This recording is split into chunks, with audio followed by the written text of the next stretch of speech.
Tas bija 1997. gada 25. decembris. Pieredzējis kalnu kāpējs Anatolijs Buhrejevs cīnījās ar mokošu un nežēlīgu kāpienu 10. augstākajā kalnā pasaulē.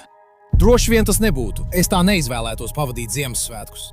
Taču tajā pašā gadā Anatolijs veiksmīgi sasniedza Everesta virsotni, pasaulē augstāko kalnu, jau 3. reizi. Tātad, vēl viens kāpiens kalnā, kas ir par 3000 pēdām zemāks, viņam vajadzētu būt viegli, vai ne? Padomā vēlreiz.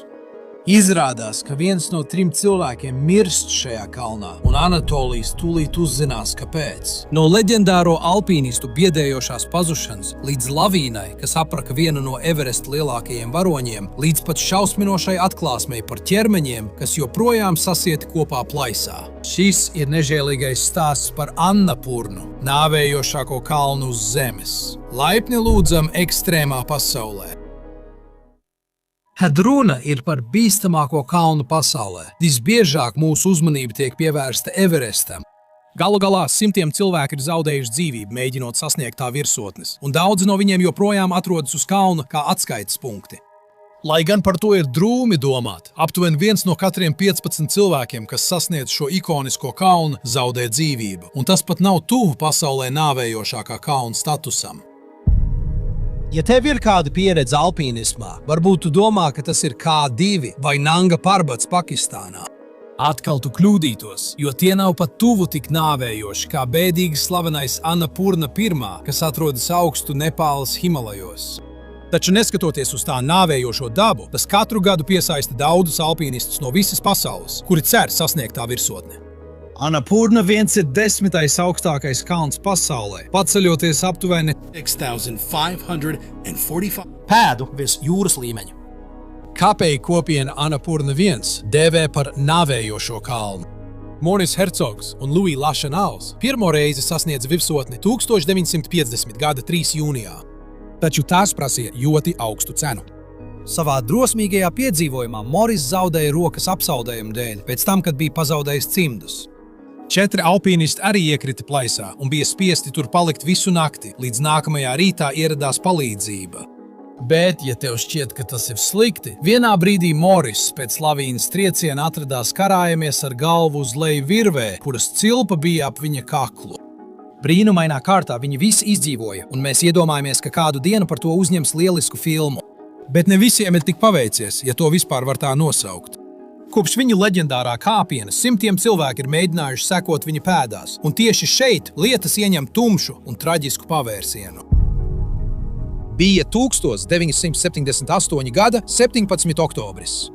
Slavenā britu alpīniste un māksliniece Elisona Chedvika bija daļa no Amerikas sieviešu Himalaju ekspedīcijas uz Annapurnu 1978. gadā. Nozīmīgs un vēsturisks kāpšanas mēģinājums, kura mērķis bija izveidot tikai sieviešu komandu uz vienu no pasaules augstākajiem virsotnēm. Ekspedīciju vadīja Arlēna Blūma, bioķīmiķe un pieredzējusi alpīniste, kura centās radīt iespēju sievietēm alpīnistēm laikā, kad viņas bieži tika izslēgtas no lielākajām ekspedīcijām. Komandu veidoja 10 sievietes kāpējas, tostarp Vera Kumarkova, Irēna Bīrtslija, Vera Vatsona, Piro Kramara, kā arī šerpas Mingma Serings un Čivangs Rinģings. Elisonas ceļojums pēkšņi un biedējoši mainījās, kad viņa zuda radiosakari un vairs nekad netika dzirdēta. Bet kas patiesībā notika šajā liktenīgajā dienā? Vairākus gadus iepriekš, 1975. gada augustā, Elisona iegāja vēsturē kā pirmā persona, kas sasniedz Gašerbruma 3 virsotni uz robežas starp Sindziānu, Ķīnā un Gilgitu, Baltistānu, Pakistānā. Tobrīd, kad viņi kāpa Gašerbruma 3 virsotnē, kas slēdz 26,089 pēdu augstumā virs jūras līmeņa, tā bija augstākā neiekarotā kalna virsotne pasaulē.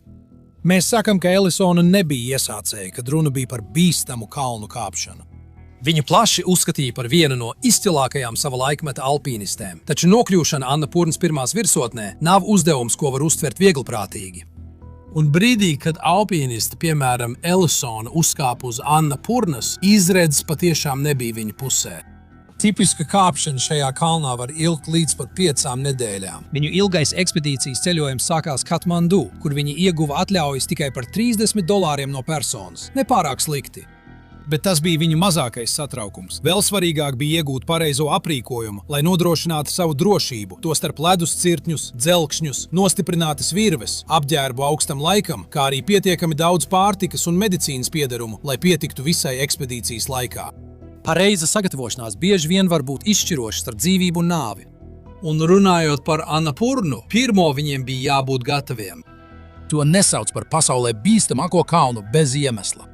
No turienes viņi devās uz Pokeras pilsētu, kas atrodas ielējā zem Annapurnas grēdas. 15. augustā viņi devās prom no Pokaras ar vairāk nekā 12,000 mārciņu, jeb 5,400 kg krājumu, nesēju komandu, 13 sievietēm un 6 šerpām. Ellisona un pārējie ekspedīcijas dalībnieki lēnām virzījās cauri ielējām, kāpjot augšup un lejup pa akmens kāpnēm un baudot skaisto Nepālas ainavu. Beidzot, pēc 12 garām dienām viņi sasniedz bāzes nometni 13,549 pēdu augstumā virs jūras līmeņa. Gaiss jau bija retināts, un sievietes nekavējoties sāk ievērot pareizās aklimatizācijas procedūras, cerot izvairīties no smagas augstuma slimības sekām. Sasniedzot bāzes nometni, Ellisona un Kapēji tika sagaidīti ar krāsainajiem lūkšanu karodziņiem, kas plīvoja vējā, un milzīgo zīmi. Tiem, kuri nolēma doties pārgājienā šeit no Pokaras, tas bieži ir atvieglojuma brīdis. Taču tagad nav laiks svinībām. Tā vietā ir jāgatavojās tam, kas varētu būt bīstamākais kāpiens, ko viņi jebkad mēģinājuši. No šejienes sākas īstie draudi, jo viņi sāk kāpienu pa labi zināmo dienvidu sienas maršrutu. Neliela atkāpe šajā hausa vilcienā. Ja vēlies vēl vairāk neapstrādātu necenzētu stāstu, ko šeit nevaram parādīt, pievienojies Extreme Patreon lapā. Tiekamies īstajā Extreme. Ellisona un komanda saskārās ar strauji krītošu temperatūru, apsaldējumu un hipotermijas risku, neprognozējumiem laikapstākļiem, periodiskām lavīnām un ārkārtēji pakļautību dabas stihijām, kāpjot uz Annapurnas pirmā kalna augstākajām nometnēm.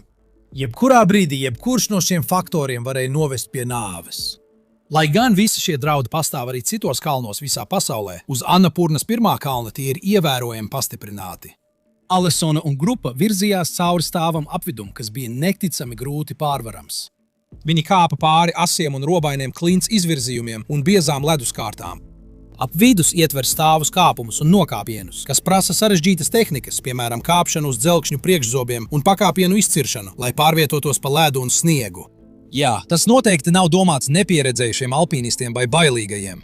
Kad mēs apvienojam visus šos iespējamos riskus ar lielo lavīnas iespējamību, ir grūti saprast, kāpēc grupa vispār mēģinātu tik bīstamu ekspedīciju. Tā kā viņi jau bija noguruši no ceļojuma, kad Ellisona un komanda ieradās otrajā nometnē, viņi veltīja laiku, lai atgūtu spēkus, pirms saskārās ar visbīstamāko kāpiena daļu. Lai nokļūtu līdz trešajai nometnē, viņiem bija jāpārvar nervu skutinoša 2987 metrus augsta vertikāla klints siena ar neparedzamiem ledus nogruvumiem, dziļām plaisām un stāvām nogāzēm. Tas viss apvienojumā ar ierastajām ķermeņa un prāta prasībām, kas rodas kāpjot tik milzīgā virsotnē, padara šo kāpienu par unikālu visā pasaulē. Iztēlojieties šo.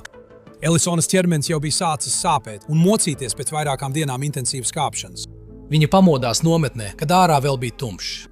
Viņas aprīkojums joprojām ir nedaudz slapjš, un temperatūra jau tuvojas -20 grādiem pēc Fārenheita.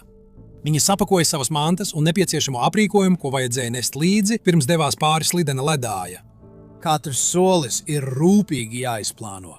Viens nepareizs solis, un nestabilās ledāja ledusplāksnes varētu pēkšņi sabrukt, iemetot viņu dziļā plaisā. Viņiem paveicās šo mīnu lauku šķērsot bez traumām, taču tagad viņus gaidīja daudz bīstamāks izaicinājums, jo viņi bija nonākuši pie stāvas sienas ar vidējo slīpumu 55 grādi. Taču nav iespējams to apiet. Viņiem bija jāiet augšup.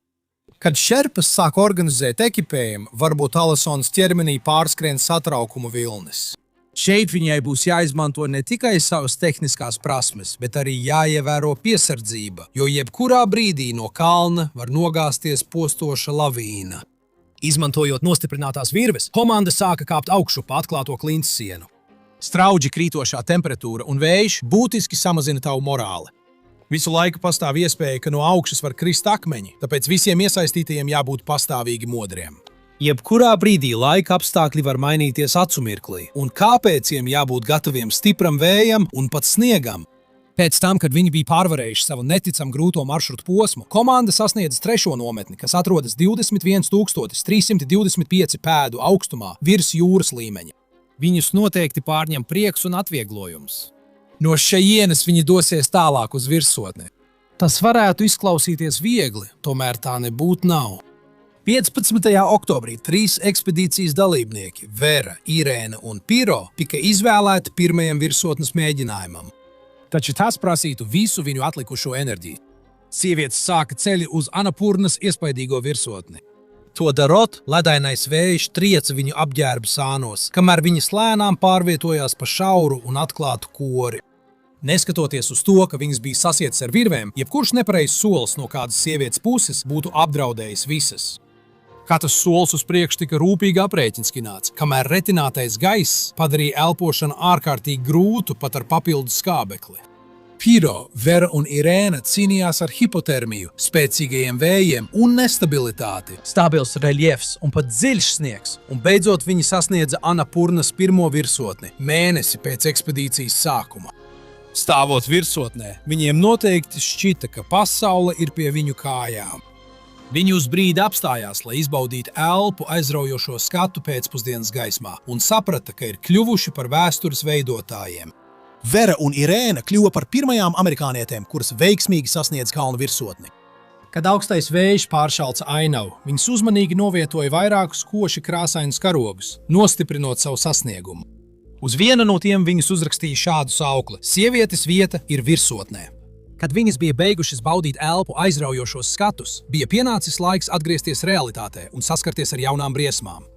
Kā jūs droši vien zinat, nokāpšana bieži tiek uzskatīta par ievērojami riskantāku. Šajā brīdī sievietes atradās vienā no visizolētākajām pasaules vietām. Jau nogurušas no kāpiena augšup, kāpējas tagad spiesti saņemties un izmantot pēdējos spēkus, lai droši nokāptu no kalna. Pēc nedēļām kalnā nogurums pārņem gan fiziski, gan garīgi. Tieši šādos brīžos pat nelielas kļūdas var radīt nopietnas sekas, taču par laimi visas 3 sievietes atgriezās nometnē sveikas un veselas. Lielākā daļa ekspedīciju to uzskatītu par nozīmīgu uzvaru un sākt pēdējo nokāpšanu no kalna, lai atgrieztos pie mūsdienu sabiedrības ērtībām un savām ģimenēm, bet ne Elisona. Viņa gribēja vairāk. Un ekspedīcijas vadītājs Ārlijs Blūms bija gatavs viņai to sniegt. Viņi ierosināja, ka ir iespējams otrais kāpiens virsotnē, kas dotu iespēju vairākiem citiem alpīnistiem sasniegt virsotni.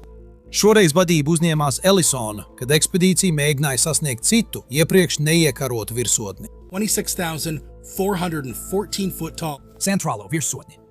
Sākotnējais plāns bija sūtīt augšā Elisonu, Veru un vēl dažus alpīnistus, taču pirmās virsotnes nežēlība atstāja daudzus tik izsmeltus, ka viņi pat nespēja iedomāties mēģināt to atkārtot. Tikmēr šerpas Čavangs un Mingma cieta no smagas apsaldēšanās pēc tam, kad viņi palīdzēja ekspedīcijai sasniegt Anapurnas virsotni.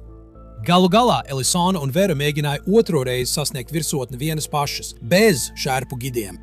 No savas mājas ērtībām raugoties, mums varētu šķist, ka tā bija traka izvēle.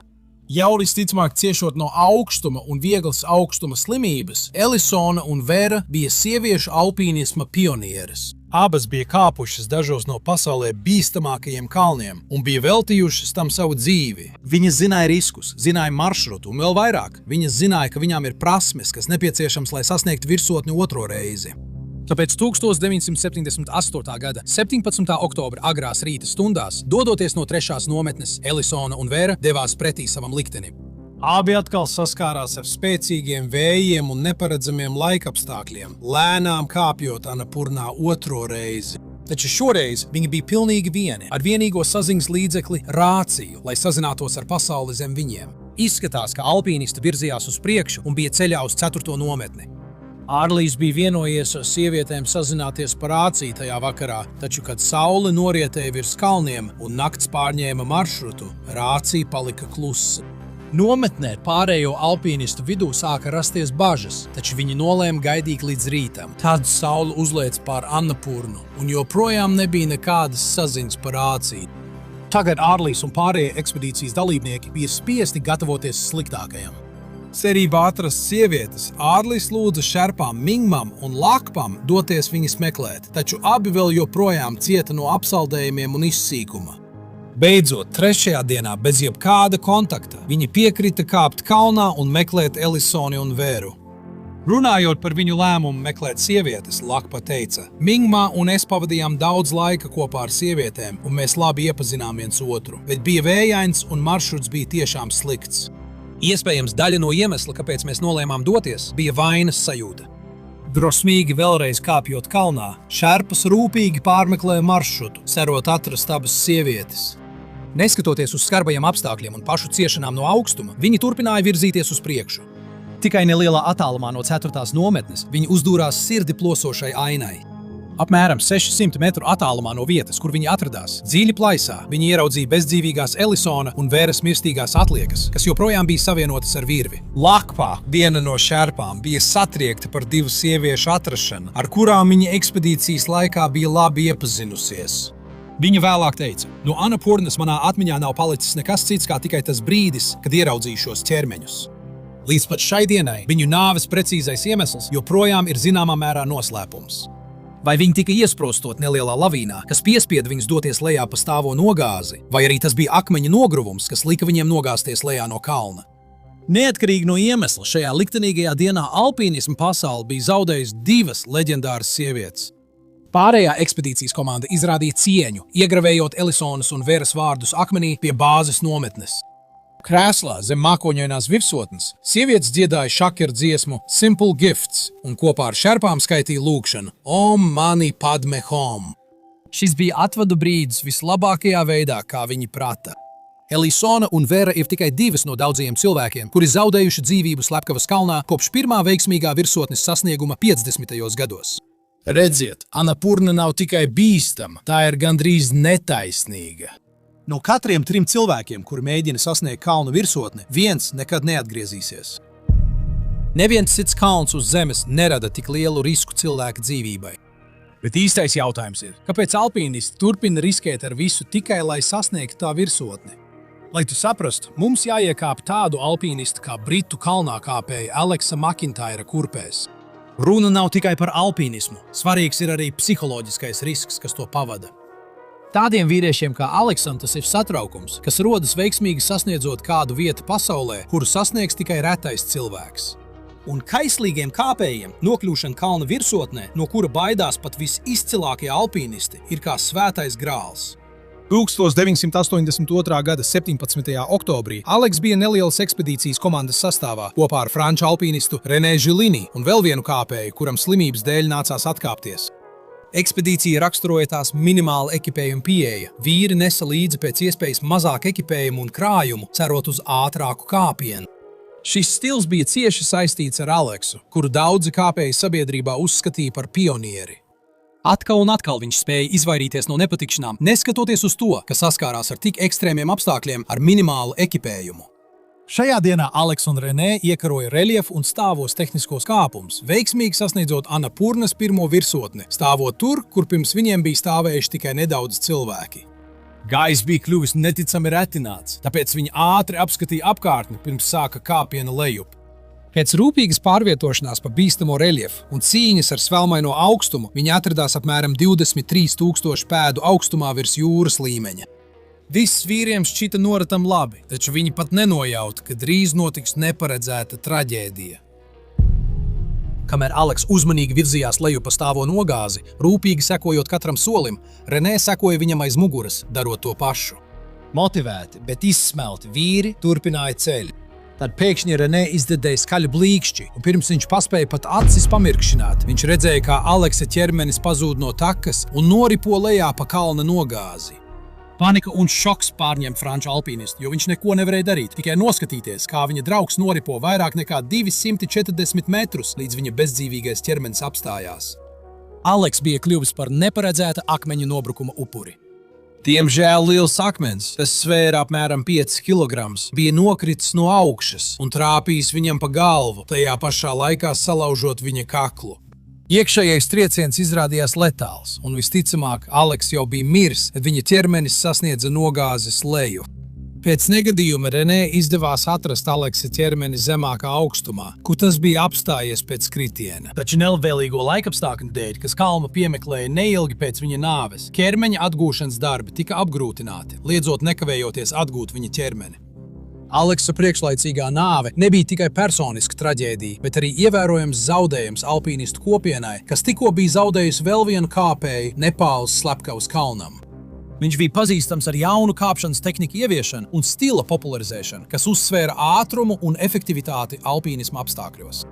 Viņa ieguldījums kāpšanas ētikā un tehnikās atstāja paliekošu mantojumu šajā sportā. Anapurna viens bija paņēmusi vēl vienu upuri, taču tas nebija pēdējais. Vairākus gadus pēc Aleksa biedējošās nāves leģendārais alpīnists Anatolijs Buhrivs centās kļūt par nākamo cilvēku, kurš uzkāps Slepkavas kalnā un izdzīvos, lai pastāstītu savu stāstu. Anatolijs bija viens no izcilākajiem alpīnistiem savā laikā. 1995. gada maijā viņš veiksmīgi sasniedza Everesta virsotni pa ziemeļu kori bez papildu skābekļa. Nākamajā gadā, 1996. gada 10. maijā, viņš sasniedza virsotni pa dienvidu pārejas maršrutu. Gandrīz uzreiz pēc šī sasnieguma Anatolijs bija spiests nekavējoties rīkoties. 39 gadus vecais krievu alpīnists bija salīdzinoši mazpazīstams, līdz viņš nonāca mediju uzmanības centrā pēc traģiskā Everesta kāpiena 1996. gada maijā. 8 alpīnisti zaudēja dzīvību, kad pēkšņi sniega vētra pāršalca kalnu, iesprostojot daudzus netālu no virsotnes. Anatolijs tajā laikā strādāja par gidu un ne tikai izdzīvoja, bet arī bija izšķiroši svarīgs glābjot alpīnistus, kuri bija nonākuši vētrā. Anatolijs veica vairākas glābšanas operācijas vienatnē, sniegputeņa laikā izglābjot 3 alpīnistus. 1997. gada sākumā Anatolijs bija daļa no Kazahstānas ekspedīcijas, kurā viņš atkal sasniedza Everesta virsotni pa ziemeļu kori bez papildu skābekļa. Taču līdz gada beigām viņš mēģināja sasniegt Anapurnas pirmo virsotni, ekspedīciju, kas izrādījās viens no viņa līdz šim grūtākajiem izaicinājumiem. 1997. gada Ziemassvētkos Anatolijam pievienojās Simoni Moro, itāļu alpīnists, un Dmitrijs Sobolevs, operators no Kazahstānas. KPI atradās aptuveni 18,700 pēdu augstumā virs jūras līmeņa. Kamēr rietumu pasaulē cilvēki bija kopā ar ģimenēm pie kamīna un atvēra dāvanas, šie piedzīvojumu meklētāji aktīvi devās ceļā uz Slepkavas kalnu virsotni. Tieši ap pusdienlaiku Anatolijs un Simons stiprināja virves šaurā kuluārā. Pēkšņi milzīgs sacietējušs sniega gabals, ko sauc par sniega pārkare, atdalījās no Anapurnas rietumu sienas augstumiem. Kad viņi paskatījās augšu, viņu sirds noteikti pārņēma šausmas, jo sniega pārkare sāka gāzties lejā pa 800 metru garo kuluāru kā lavīna. Bet viņiem nebija kur bēgt. Patiesi biedējošā notikuma aprakstā Simoni paskaidroja: ledus un akmens bluķi sniega mākonī krita man virsū. Sakāpinātas, mierīgas samierināšanās stāvoklī, es domāju tikai par to, kā brīdināt Anatoliju un Dimitriju par briesmām. Atceros, kā redzēju viņus strauji pārvietojamies sānis, cenšoties izvairīties no lavīnas, kamēr es tupēju un atspiedos pret sienu, ar kailām rokām satverot tikko nostiprināto virvi. Tagad viņiem vairs nekas nevarēja palīdzēt. Dažu sekundžu laikā viņi tika aizrauti no kājām un ierauti leju pa kalnu zem sacietējuša sniega, ledus un brīvu akmeņu lavīnas. Vīri neapšaubāmi centās ievilkt elpu un mēģināja izrāpties virs gruveša segas, taču lavīnas milzīgais spēks bija pārāk liels, un viņi tika nežēlīgi aizrauti līdzi. Simons tika aizrauts vairāk nekā 1600 pēdu leju, līdz pirmajai nometnei, kas viņam droši vien šķita kā mūžība. Tas viss beidzās mazāk nekā pāris minūtēs. Par laimi, viņš kaut kādā veidā vēl bija dzīvs un sāk izrakties ārā no sniega. Atceroties šo biedējošo pārbaudījumu, Simons sacīja: es nespēju pretoties šīs masas niknumam pat ne sekundi, un es strauji kritu, saturot virvi starp rokām, kamēr tā dedzināja un saplēsa manus pirkstus gandrīz līdz kaulam. Lidojumu, slīdēšanu un atleksmju virkne šķita bezgalīga. Kad viņš beidzot iznāca virspusē, viņš joprojām bija daļējā šokā. Viņš bija zaudējis redzi vienā acī, un virves radītās brūces bija atklājušas kaulus viņa rokās. Viņa drēbes bija saplēstas lupatās, un no visa aprīkojuma viņam bija palikuši tikai dzelkšņi. Kad Simons paskatījās apkārt, Anatolija vai Dimitrija nekur nebija. Viņš izmisīgi sauca viņu vārdus, cerot, ka arī viņi ir izdzīvojuši šo katastrofu. taču neviens neatbildēja. Viņš klīda pa lavīnas vietu. 15 minūtes nedzirdot un neredzot nekādas pazīmes par saviem kāpšanas biedriem un nolēma, ka viņu labākā iespēja ir organizēt glābšanu. Nezinot, ko darīt tālāk, veiksme bija Simonas pusē, jo tālumā viņš pamanīja telti viens nometnē. Šeit viņš atrada tīru drēbju krājumus. Pēc tam, kad bija pilnīgi izsmelts, pārģērbjoties, viņš sāka 6 stundu kāpienu lejup uz bāzes nometni, taču viņam tas bija jādara ar vienu aci un bez roku palīdzības. Kad viņš beidzot ieradās, viņu aprūpēja nepāliešu pavārs. Nākamajās stundās viņam izdevās sazināties ar glābšanas helikopteru, kas viņa 26. decembrī paņēma un nogādāja slimnīcā. Simona atgriezās pēc 3 dienām, cerot atrast savus draugus, klīstam pa kalnu, taču tā tas nebija. Helikopters aplidoja apkārtni, kur notika lavīna, taču Aleksa vai Dimitrija pēdas nebija atrodamas. Līdz pat šai dienai abu vīriešu ķermeņi nav atrasti, un viņu traģiskās nāves ir tikai 2 no daudzajām, kas ierakstītas nāves kalna vēsturē. 2022. gadā aptuveni 365 cilvēki bija veiksmīgi sasnieguši Anapurnas pirmās virsotni, kamēr kalns bija prasījis 73 cilvēku dzīvības. Šodien tas joprojām tiek uzskatīts par pasaulē nāvējošāko kalnu, un tiem, kas vēlas sasniegt tā vareno virsotni, tas jādara ar īpašu piesardzību. Paldies, ka skatījāties, un tiekamies nākamajā reizē. Esiet drosmīgi un dzīvojiet ar pārliecību.